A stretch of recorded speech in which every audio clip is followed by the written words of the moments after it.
Yo, what's going on, guys? It's Houston Sports Talk back in the video today. And today, the Boston Celtics have signed center Neemias Queta to a two-way contract, who was the runner-up for MVP in the G League last season and was just recently waived by the Sacramento Kings alongside veteran center Nerlens Noel. And Boston saw an opportunity to grab the runner-up MVP Neemias Queta, who has played 20 games for the Sacramento Kings in the last two seasons and was a second-round draft pick in the 2021 NBA draft, and has averaged 3 points per game in his last two seasons with the Kings, and has been great for the Kings G League squad, and that's where he spent most of his time, and even was on their Summer League team this year and was really solid.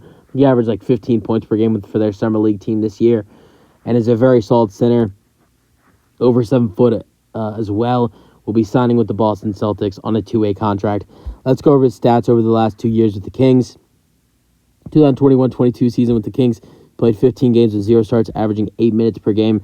He averaged 3 points per game with 2.1 rebounds per game, a half a assist per game, and a half a block per game. 2022-23 season with the Kings, he only played 5 games, averaging 6 minutes per game, 2.5 points per game, 2.5 rebounds per game, a half a block per game, and that was really it.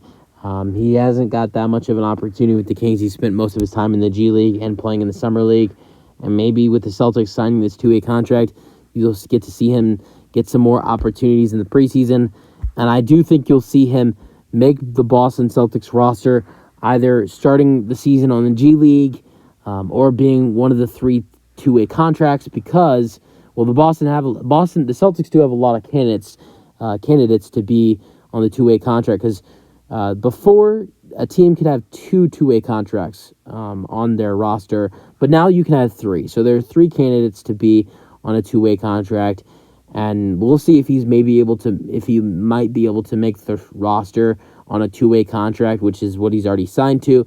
But there's definitely a chance he could get cut if there are some other players on their roster on 2-ways or on Exhibit 10 contracts that they want to give those 2-ways to. So he's going to have to show some good things in training camp and preseason, but I really like him. I like what I've watched a little bit. Talking about him before, like when the Kings originally re-signed him, because he was a free agent to start, they re-signed him and then they waived him. So I've talked about him before on my channel. I talked about him when the Kings re-signed him originally, and I talked about him when just a couple of days ago when the Kings waived him and Nerlens Noel. And I did watch some of his highlights in the G League and Summer League as well. I really like what I saw from him. He's a great rebounder. He's a good scorer.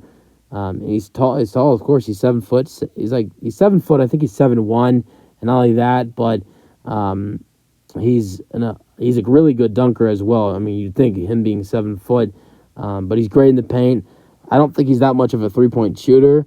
Normally, when you see, I know he's only played 20 games with the Kings, but he's never taken a 3-point shot in his 20 games with the Kings. He's not even a 3-point shooter at all. I don't know how he shoots like in general. I don't think he's a shooter at all, to be honest, from anywhere, not mid-range, not 3-point. But it's still a good signing. He's tall, he's a good rebounder, he's a good shot blocker as well. I think, and he's just a great all-around center. He reminds me of, centers, back in the day. But here's your thoughts on the signing for the Boston Celtics. I like the addition for them. We'll see how he does in training camp and preseason. That's the video. Hope you guys enjoyed, and peace out.